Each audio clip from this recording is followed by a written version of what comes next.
Hello friends, स्वागत है एक बार फिर से आप सभी का हमारे यूट्यूब चैनल एसएस इलेक्ट्रिशियन पर। यहाँ पर आप देख सकते हैं आरओ मशीन का ये जो सारा फिल्टर है और सारी पाइपें हैं, बूस्टर पंप वगैरह है, ये सारी चीज़ें किस प्रकार से कनेक्ट की जाती हैं, किस प्रकार से असेंबल की जाती हैं, हम आज की वीडियो में आपको बिल्कुल प्रैक्टिकली सिखाने वाले हैं। हमने सभी पार्ट को एक टेबल पर उतार के रख दिया है ताकि आपको बेहतर से बेहतर जानकारी मिल सके और किस प्रकार से हम इसका टीडीएस वगैरह सेट करेंगे आज की वीडियो में हम वो भी बताने वाले हैं। तो चलिए हम पहले आपको इसके सभी पार्टों के नाम को बता दें। तो यहाँ पर देख सकते हैं हमने एक बाल्टी में पानी रख लिया है और इस बाल्टी में पानी जो है वह पानी खींचा जाएगा इस आरओ के सिस्टम के द्वारा। तो यहाँ पर देखिए एक हमने पाइप लगाया हुआ है और ये पाइप सबसे पहले जो हमारा सेडिमेंट फ़िल्टर होता है उसमें लगेगी। सेडिमेंट फ़िल्टर के बाद आपका ये वाला फ़िल्टर है, इसको बोलते हैं प्री कार्बन फ़िल्टर। उसके बाद हमारा सोलेनॉइड वाल्व लगेगा और उसके बाद ये हमारा बूस्टर पंप लगेगा। बूस्टर पंप लगने के बाद यहाँ पर देखिए टी लगेगा और टी लगने के बाद यहाँ पर टीडीएस कंट्रोल स्विच लगेगा और उसके बाद आपको दिखाते हैं ये आरओ मेम्ब्रान फ़िल्टर, ये आरओ मेम्ब्रान फ़िल्टर लगेगा और यहाँ पर फ्लो रिस्ट्रिक्टर आपको दिख रहा होगा जहाँ से पानी वेस्टेज वाला बाहर निकलता है। और ये है हमारा एल्कलाइन फ़िल्टर, यहाँ पर आप देख सकते हैं। और ये हमारा है यूवी फ़िल्टर, यूवी मेम्ब्रेन इसको बोलते हैं, ये छोटा सा फ़िल्टर होता है। तो इस प्रकार से जितने भी फ़िल्टर हैं हम सबको कनेक्ट करेंगे और साथ ही साथ इसके जो इलेक्ट्रिकल कनेक्शन है उसको भी बताएंगे। तो वीडियो में अंत तक बने रहिए ताकि आपको बेहतर से बेहतर नॉलेज मिल सके। यहाँ पर हमने एक टैंक रखा हुआ है, इसी टैंक में हम पानी को गिराएंगे, यानी कि जो हमारा शुद्ध पानी होगा उसको भी इसी में गिराएंगे और जो हमारा इस फ्लो रिस्ट्रिक्टर के द्वारा पानी जाएगा उसको भी हम इसी में गिराएंगे। टीडीएस हम तीनों का चेक करके दिखाएंगे, यानी कि इस बाल्टी का टीडीएस और उसके बाद यहाँ पर जो हमारा फ्लो रिस्ट्रिक्टर के द्वारा पानी आएगा उसका भी टीडीएस और जो हमारा प्योर वाटर आएगा, फाइनल आउटपुट से जो वाटर आएगा उसका भी टीडीएस हम आपको नाप के बताएंगे। तो चलिए हम वीडियो को शुरू करते हैं और देख लेते हैं कि इसका कनेक्शन कैसे किया जाता है।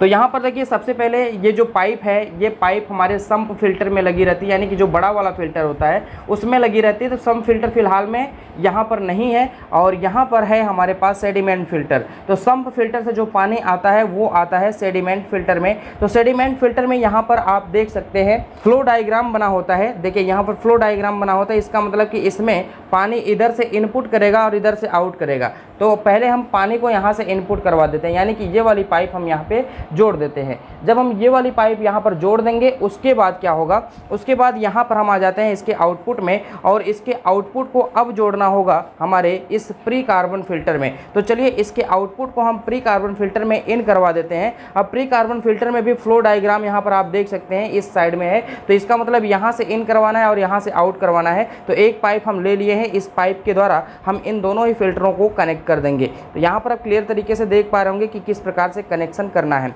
तो अब यहाँ पर हम आ जाते हैं इस प्री कार्बन फिल्टर के आउटपुट में। तो ये प्री कार्बन फिल्टर का जो आउटपुट होगा वह सोलेनॉइड वाल्व में इन होगा। तो सोलेनॉइड वाल्व में इनपुट और आउटपुट लिखा रहता है। तो यहाँ पर आप देखेंगे तो यहाँ पर इन लिखा हुआ है और यहाँ पर आउट लिखा हुआ है। हो सकता है कि आपको कैमरे के इफेक्ट से वो चीज़ें दिखाई ना दें, लेकिन यहाँ पर इन और यहाँ पर आउट लिखा हुआ है। तो इसका मतलब कि हम पाइप को यहाँ पर इन करवाएंगे। तो यहाँ से एक पाइप हम जोड़ लेते हैं पहले इसके आउटपुट में, यानी कि जो हमारा प्री कार्बन फिल्टर है उसके आउटपुट में एक पाइप जोड़ करके सोलेनॉइड वाल्व के एक पॉइंट में इन करवा देते हैं। अब यहाँ पर पानी इन हो चुका है। अब इसके बाद क्या करना है, सोलेनॉइड वाल्व का जो आउटपुट है उसको जोड़ना है बूस्टर पंप के इनपुट में। तो यहाँ पर आप देख सकते हैं ये हमारा सोलेनॉइड वाल्व का आउटपुट और ये हमारा बूस्टर पंप का इनपुट। अब बूस्टर पंप का इनपुट आउटपुट क्या होता है हम आपको दिखा दें। तो इस साइड में फ्लो बना रहता है, तो देख सकते हैं इस साइड में यहाँ पर फ्लो बना हुआ है। तो पानी इधर से इधर जाएगा, इसका मतलब कि इधर इन होगा इधर आउट होगा। तो यहाँ पर आप देख सकते हैं। अब हम पाइप को कनेक्ट कर देते हैं। जो हमारा सोलेनॉइड वाल्व है, सोलेनॉइड वाल्व का जो आउटपुट होगा वो हमारे बूस्टर पंप के इनपुट से जुड़ जाएगा। तो चलिए हम बूस्टर पंप के इनपुट से जोड़ देते हैं। तो यहाँ पर देखिए बूस्टर पंप के इनपुट में सोलेनॉइड वाल्व का आउटपुट कनेक्ट हो चुका है। इसके कनेक्ट हो जाने के बाद अब यहाँ पर हम आ जाते हैं बूस्टर पंप के आउटपुट में। तो जब बूस्टर पंप के आउटपुट में हम जाएंगे तो यहाँ पर क्या क्या लगेगा हम आपको बता दें। तो यहाँ पर सबसे पहले एक पाइप हम लगा लेते हैं और एक पाइप कुछ इस प्रकार से लगाने के बाद यहाँ पर टी लगेगा। टी इस प्रकार का देख सकते हैं, टी कैप्सूल लगता है। इस टी कैप्सूल को यहाँ पर हम लगाते हैं। इस टी कैप्सूल के लगाने के बाद अब आपको करना क्या है, इसका जो पानी है ये जाएगा हमारे आरओ मेम्ब्रान फिल्टर में। तो यहाँ से हम एक पाइप जोड़ लेते हैं जो आरओ मेम्ब्रेन फिल्टर में लग जाएगी। तो ये वाली पाइप हमने जोड़ लिया और इसको हम जोड़ लेते हैं आरओ मेम्ब्रेन फिल्टर के इनपुट में, कुछ इस प्रकार से देख सकते हैं। और इसके बाद क्या करना है, जो हमारा ये टी है इसके टी के आउटपुट में टीडीएस लगेगा, टीडीएस कंट्रोल। बस ये ऑन ऑफ स्विच होती है तो इसको देखने की जरूरत नहीं है किधर से इन होगा किधर से आउट होगा, बस इसको ऐसे ही लगा दिया जाता है। यह पानी के फ्लो को कम और ज़्यादा करता है, बस इतना ही टीडीएस कंट्रोल स्विच का काम होता है। तो यहाँ पर एक पाइप हमने लगाया और इस पाइप को लगाने के बाद अब हम यहाँ पर टीडीएस कंट्रोल स्विच को इस तरह से लगा देंगे। तो देख सकते हैं इस प्रकार से टीडीएस कंट्रोल स्विच लग गई। टीडीएस कंट्रोल स्विच के लग जाने के बाद अब आपको यहाँ पर आउटपुट में इसके लगा देना है एक और छोटी सी पाइप, और एक और छोटी सी पाइप लगा देने के बाद यहाँ भी टी लगाना पड़ेगा। और टी लगाने के बाद हम आपको बताएंगे कि आगे कनेक्शन कैसे होगा। तो यहाँ पर देखिए टीडीएस कंट्रोल स्विच के आउटपुट में ये वाली पाइप लग जाती है। इस पाइप के लग जाने के बाद एक बार फिर से टी यहाँ पर लगेगा और इस टी को लगाने के बाद आपको कनेक्शन कैसे करना है। देखिए ये टी लग गया, इस टी के लग जाने के बाद यहाँ से एक पाइप जाएगी हमारे आरओ मेम्ब्रेन फिल्टर के आउटपुट में, जो हमारा शुद्ध वाला वाटर होता है उसमें, और जो हमारा ये वाला पॉइंट है यहाँ से एक पाइप हमारे इस फिल्टर में जाएगी, यानी कि आरओ मेम्ब्रेन के बाद जो फिल्टर लगेगा उसमें जाएगी। तो यहाँ पर आप देख सकते हैं हम दो पाइपें कनेक्ट करते हैं। तो यहाँ पर आप देख सकते हैं प्योर वाटर वाला पॉइंट है और ये है रिजेक्ट वाटर वाला पॉइंट। जो बिल्कुल साइड में होता है वो रिजेक्ट वाटर वाला पॉइंट होता है और जो बिल्कुल बीच में होता है वो प्योर वाटर वाला पॉइंट होता है। तो इस प्योर वाटर वाले पॉइंट में इस पाइप को इस प्रकार से कनेक्ट कर देना है। तो देख सकते हैं इस प्रकार से कनेक्ट हो गया। इस प्रकार से कनेक्ट हो जाने के बाद अब यहाँ से जो पाइप जाएगी, ये पाइप जाएगी हमारे अगले फिल्टर में। तो यहाँ से हम एक पाइप जोड़ते हैं और उसको अगले फिल्टर के लिए भेज देते हैं। तो यहाँ पर देखिए कुछ इस प्रकार से पाइप को कनेक्ट करना है इस टी में, और इस टी में कनेक्ट करने के बाद इसको अगले फिल्टर में भेज देना है। मतलब कि यहाँ पर जो फिल्टर लगाया गया है जिसको हम एल्कलाइन फिल्टर बोलते हैं, इसमें जोड़ देते हैं। तो इसमें देखिए फ्लो नहीं बना हुआ है, तो जहाँ पे फ्लो ना बना रहे वहाँ पे आपको करना क्या चाहिए, जो हमारा इस फिल्टर के ऊपर स्टिकर लगाया गया था उसका जो अक्षर होता है उसके अक्षर के शुरुआत से इनपुट करवाना है। यानी कि यहाँ से हम इनपुट करवाएंगे और यहाँ से हम आउट करवा लेंगे। जब यहाँ से ये पानी आउट होगा तो हमारे अगले फिल्टर में जाएगा, यानी कि जो छोटा सा फिल्टर लगा हुआ है ना उसमें हम इन करवा देंगे। तो यहाँ पर आप देख सकते हैं फ्लो डायग्राम इसमें भी बना हुआ है। तो इसका मतलब कि ये इस साइड से इन होगा और इसके अपोजिट साइड से यानी कि दूसरे साइड से आउट होगा। अब यहाँ से जब पानी आउट होता है तो टैंक में चला जाता है। तो टैंक में ले जाने के लिए हम यहाँ पर एक पाइप लगा लेते हैं, कुछ इस प्रकार से देख सकते हैं। ये पाइप लगा लिया और ये पाइप हमारे टैंक में चली जाएगी। और अभी बचा हमारा ये आरओ मेम्ब्रेन फिल्टर का जो हमारा वेस्टेज वाटर वाला होता है, यानी कि रिजेक्ट वाटर वाला होता है। इस रिजेक्ट वाटर वाले में क्या करना है, एक पाइप कुछ इस प्रकार से कनेक्ट करना है और इस प्रकार से कनेक्ट करने के बाद यहाँ पर लगाना है फ्लो रिस्ट्रिक्टर। यहाँ पर आप देख सकते हैं फ्लो रिस्ट्रिक्टर में डायग्राम बना हुआ है इस साइड में। तो इसका मतलब कि यहाँ से इन होगा और इसके यहाँ से आउट होगा। तो यहाँ से हम एक पाइप और छोटी सी लगा लेते हैं जो आउट कराने में मदद करेगी। तो यहाँ पर देखिए एक पाइप और लगा लेते हैं और इसको हम टैंक में इस प्रकार से डाल देते हैं। हालांकि ये टैंक में नहीं होता है, लेकिन हमारे पास यहाँ पर दूसरा बर्तन नहीं है इसलिए हमने इसको टैंक में कर दिया है आपको समझाने के लिए। तो देख सकते हैं इस प्रकार से ये वाली पाइप प्योर वाटर वाली है और ये वाली पाइप रिजेक्ट वाटर वाली है। तो अब हमको आरओ सिस्टम को चालू करना होगा। तो आरओ सिस्टम को चालू करने के लिए हमको यहाँ पर कनेक्शन भी करना होगा। तो कनेक्शन हम आपको सिखा देते हैं कि कनेक्शन कैसे करना है। देखिए सबसे पहले जो हमारी मेन लीड होती है उस मेन लीड को इस प्रकार से ले लेना है और इस मेन लीड को क्या करना है, सबसे पहले एक वायर कनेक्ट कर देना है जो हमारा एसएमपीएस होता है उसके इनपुट वाले वायर में न्यूट्रल में कनेक्ट कर देना है। तो यहाँ पर आप देख सकते हैं एसएमपीएस का ये न्यूट्रल वाला वायर है, इसी में हमको एक वायर कनेक्ट कर देना है। तो एक वायर यहाँ पर कनेक्ट करके छोड़ देंगे, उसके बाद हम आगे की व्यवस्था बनाएंगे कैसे काम करना है। तो देखिए एक वायर हम यहाँ पर कनेक्ट कर देते हैं। अब यहाँ पर न्यूट्रल वाले वायर को कनेक्ट कर देने के बाद जो हमारा ये वाला वायर बचता है दूसरा, यानी कि इनपुट लाइन का दूसरा वाला वायर जो बचता है, इस दूसरे वाले वायर को फ्लोट स्विच में कनेक्ट करना होता है। तो इस फ्लोट स्विच में हम कनेक्ट करेंगे। तो इसके लिए आपको क्या करना है, एक इस प्रकार का वायर ले लेना है और इस प्रकार के वायर को क्या करना है, यहाँ पे जोड़ना है। जो हमारा इनपुट लाइन है ना उसको यहाँ पे जोड़ना है। देखिए ये हमारा पॉइंट यहाँ पे जुड़ जाएगा और यहाँ पे जुड़ जाने के बाद इसमें दूसरे साइड में थिम्बल लगाया गया है। तो उस थिम्बल को क्या करना है, इस फ्लोट स्विच में जोड़ देना है। एक यहाँ पर जोड़ देते हैं और एक यहाँ पे जोड़ देते हैं। देखिए जोड़ दिया गया। तो जो हमारी फेज़ की सप्लाई आएगी वो फेज़ की सप्लाई इस फ्लोट स्विच में पहले आएगी और इस फ्लोट स्विच में आने के बाद यहाँ से आउट होगी। और जब यहाँ से आउट होगी तो यहाँ से हमको कहाँ जोड़ देना है, ये जो हमारा एसएमपीएस का इनपुट वाला वायर है वहाँ पे जोड़ देना है। तो यहाँ पर देखिए फेज़ वाले वायर में हमने इसको जोड़ दिया। तो अब यहाँ पर न्यूट्रल और फेज़ दोनों आ जाएगा जाएगा। हाँ, न्यूट्रल जो आ रहा है वो डायरेक्ट आ रहा है और फेज की सप्लाई जो आ रही है वो फ्लोट स्विच के आउटपुट से आ रही है। तो यहाँ पर आप देख सकते हैं क्लियर तरीके से पूरा का पूरा कनेक्शन हो गया है। अब इसके कनेक्शन हो जाने के बाद आउटपुट का कनेक्शन करते हैं। आउटपुट में आप देख सकते हैं जो हमारा एसएमपीएस होता है उससे 2 वायर निकलते हैं। तो यहाँ देखिए एसएमपीएस से 2 वायर निकलते हैं। ये जिसमें व्हाइट कलर की पट्टी लगी हुई है ये हमारा प्लस वाला वायर है और जिसमें पट्टी नहीं लगी हुई वो हमारा माइनस वाला वायर है।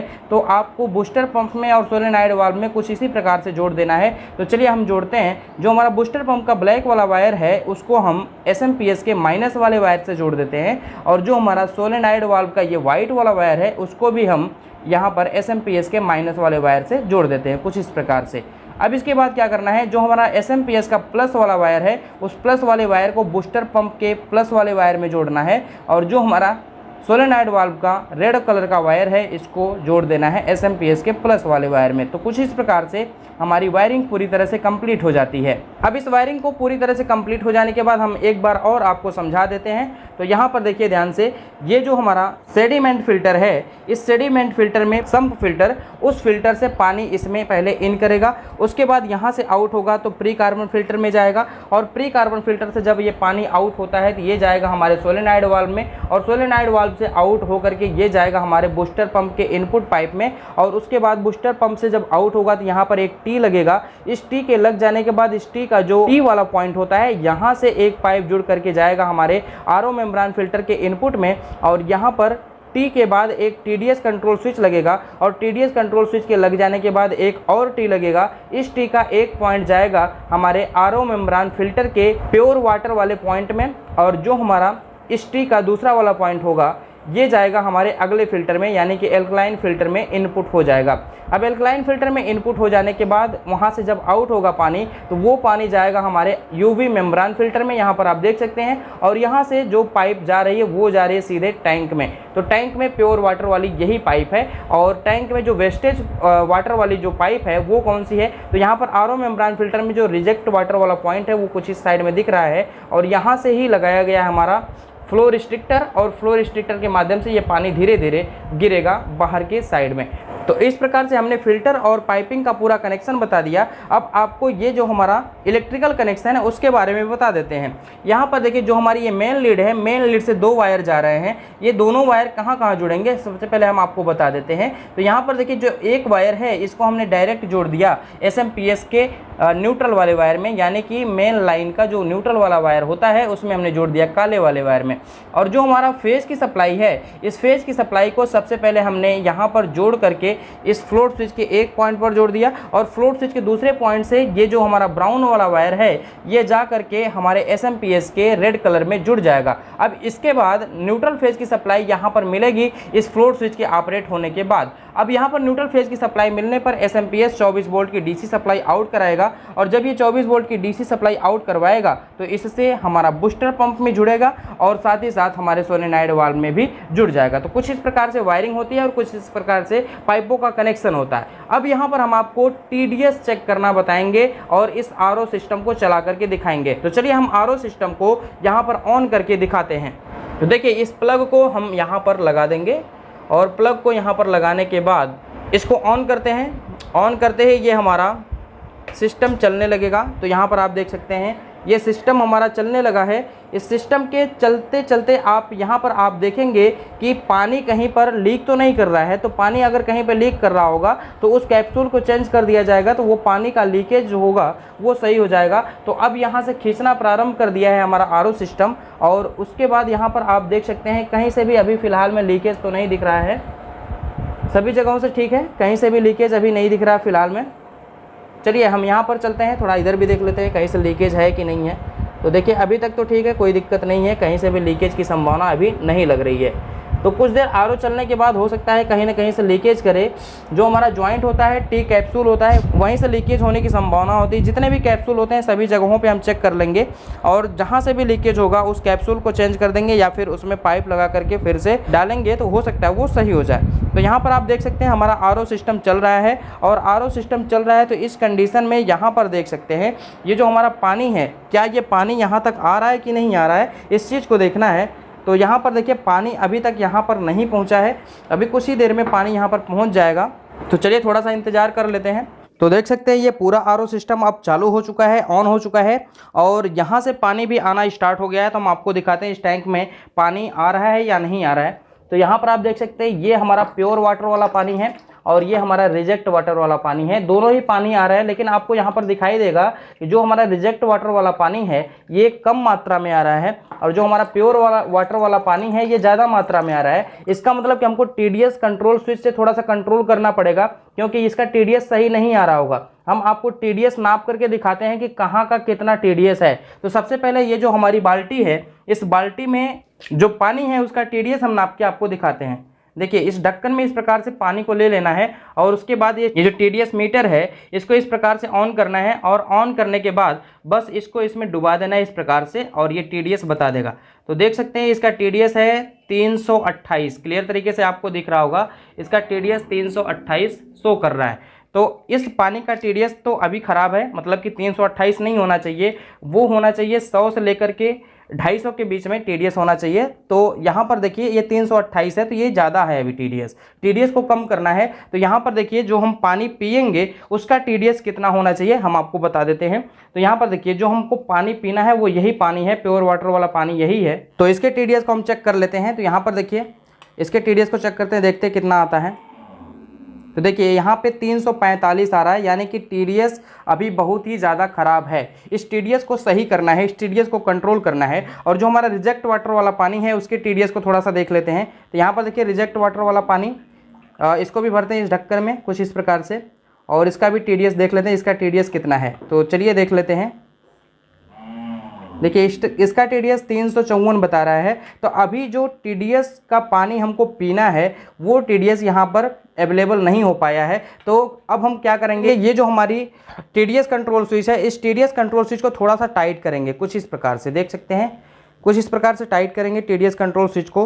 तो हमारा टीडीएस जो होगा वो कंट्रोल होगा, क्योंकि इधर से जो हमारा बूस्टर पंप से पानी आता है वो प्रेशर के साथ आता है और ये जो हमारा ख़राब टीडीएस का पानी होता है, ये ख़राब का टीडीएस का पानी इस टीडीएस कंट्रोल स्विच में भी जाता है और साथ ही साथ आरओ मेम्ब्रेन में भी जाता है। तो आरओ मेम्ब्रेन क्या करता है, टीडीएस को बहुत ही ज़्यादा कम कर देता है और बहुत ही ज़्यादा कम करके यहाँ पर भेजता है। जब यहाँ पर बहुत ही कम टीडीएस का पानी इस पाइप के माध्यम से यहाँ पे जाता है और यहाँ पर जो हमारा ख़राब टीडीएस का पानी होता है वो दोनों आपस में जब मिलते हैं तो यहाँ पर एक अच्छा बैलेंस बन करके प्योर वाटर निकलता है, यानी कि अच्छे टीडीएस का पानी निकलता है। इसलिए अगर आपको कभी भी टीडीएस को कम करना हो तो टीडीएस कंट्रोल स्विच को टाइट करना पड़ेगा और टीडीएस को बढ़ाना हो तो टीडीएस कंट्रोल स्विच को आपको ओपन करना पड़ेगा। तो यहाँ पर आप देख सकते हैं टीडीएस कंट्रोल स्विच को हमने थोड़ा सा टाइट किया है, थोड़ा सा हम और टाइट कर देते हैं। चलिए थोड़ा सा हमने और टाइट कर दिया। अब हम यहाँ पर टीडीएस को चेक करते हैं। देखिए अभी ये वेस्टेज वाटर वाला पानी है, इसके टीडीएस को चेक करते हैं एक बार। देखिए 375 है जो कि बहुत ही ज़्यादा ख़राब है।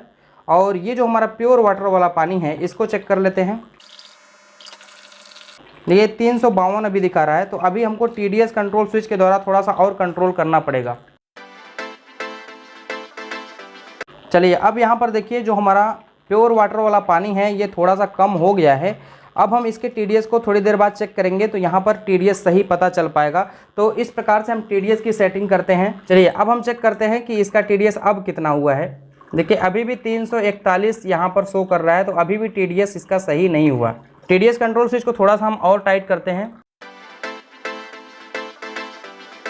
हम टीडीएस कंट्रोल स्विच को टाइट करते हैं तो इसका जो पानी का लेवल है वो थोड़ा सा घटेगा, यानी कि पानी कम आना शुरू होगा और ये जो हमारा वेस्टेज वाटर वाला पानी है ये थोड़ा सा ज़्यादा हो जाएगा। यहाँ पर आप देख सकते हैं ये इसका जो फ्लो है अब ये तेज़ हो चुका है और इसका जो फ्लो है वो कम हो चुका है, यानी कि जो हमारा रिजेक्ट वाटर वाला पानी है ये ज़्यादा मात्रा में आने लगा और जो हमारा प्योर वाटर वाला पानी है कम मात्रा में आने लगा। तो इसकी यही पहचान होती है कि जो हमारा प्योर वाटर वाला पानी होता है कम मात्रा में आता है और रिजेक्ट वाला पानी जो होता है वो ज़्यादा मात्रा में आता है। तो यहाँ पर आप देख सकते हैं अब ये पानी थोड़ा थोड़ा करके गिर रहा है। अब इस पानी के टीडीएस को हम चेक करके आपको फिर से दिखाते हैं कि अब कितना टीडीएस इसका हो गया है। तो चलिए यहाँ पर इस ढक्कन में भर लेते हैं इसको और उसके बाद इस टीडीएस मीटर से चेक करके दिखाते हैं। देखिए इसका टीडीएस अब घट करके कितना हो गया आप देख सकते हैं, 190 के आसपास में इसका टीडीएस बता रहा है। तो अब इसका जो पानी है ये धीरे धीरे अब शुद्धता की ओर जा रहा है। तो इस प्रकार से हम टीडीएस को सेट करते हैं। आपको ये समझ में आ गया होगा कि कैसे टीडीएस को सेट किया जाता है। अभी 2-3 मिनट चलने के बाद फिर से हम चेक करेंगे कि इसका टीडीएस कितना अब हुआ। तो चलिए एक बार और हम चेक कर लेते हैं कि अब इसका टीडीएस कितना हुआ। ये देख सकते हैं 269 के आसपास में अभी TDS दिखा रहा है। कुछ समय तक और हम चलने देते हैं इस RO मशीन को। तो देख सकते हैं अब इसका TDS हो चुका है 169, यानी कि 169 इसका TDS हो चुका है। अभी कुछ देर तक और चलेगा तो ये थोड़ा सा और घटेगा, यानी कि 150 के आसपास में आकर के ये TDS रुक जाएगा। तो इस तरह से जो हमारा पानी होता है वह अब एक अच्छे TDS का पानी हो गया है, यानी कि पीने योग्य पानी हो गया है। तो इतने ही TDS का पानी हमको पीना चाहिए। तो हम आपको बता दें तो पानी जो होता है वो 100 से लेकर के 250 के बीच में TDS का पानी पीना चाहिए। अगर 100 से 250 के बीच में TDS का पानी आप पी रहे हैं तो वो ज़्यादा बेटर रहेगा। तो यहाँ पर क्लियर तरीके से आप देख पा रहे होंगे कि अब इसका जो TDS हो चुका है वह 169 ppm हो चुका है। तो इस प्रकार से हम TDS को सेट करते हैं। तो आई होप आपको TDS भी सेट करने आ गया होगा। तो आपने इस वीडियो में देखा कि किस प्रकार से जो हमारा RO सिस्टम की पाइपें होती हैं उनको कनेक्ट किया जाता है और किस प्रकार से उसके इलेक्ट्रिकल कंपोनेंट का कनेक्शन किया जाता है, TDS कैसे सेट किया जाता है, TDS को कैसे कंट्रोल किया जाता है, कहाँ का TDS कितना होना चाहिए, ये भी आपने जानकारी लिया। तो इस वीडियो में बस इतना ही। अगर आपको ये वीडियो पसंद आई तो वीडियो को लाइक जरूर कर दीजिए। चैनल पर नए हैं तो चैनल को सब्सक्राइब करके बेल आइकन को प्रेस कर दीजिए ताकि आपको आने वाली सभी इंटरेस्टिंग वीडियो का नोटिफिकेशन मिलता रहे। तो मिलते हैं हम नेक्स्ट वीडियो के साथ, तब तक के लिए धन्यवाद। जय हिंद।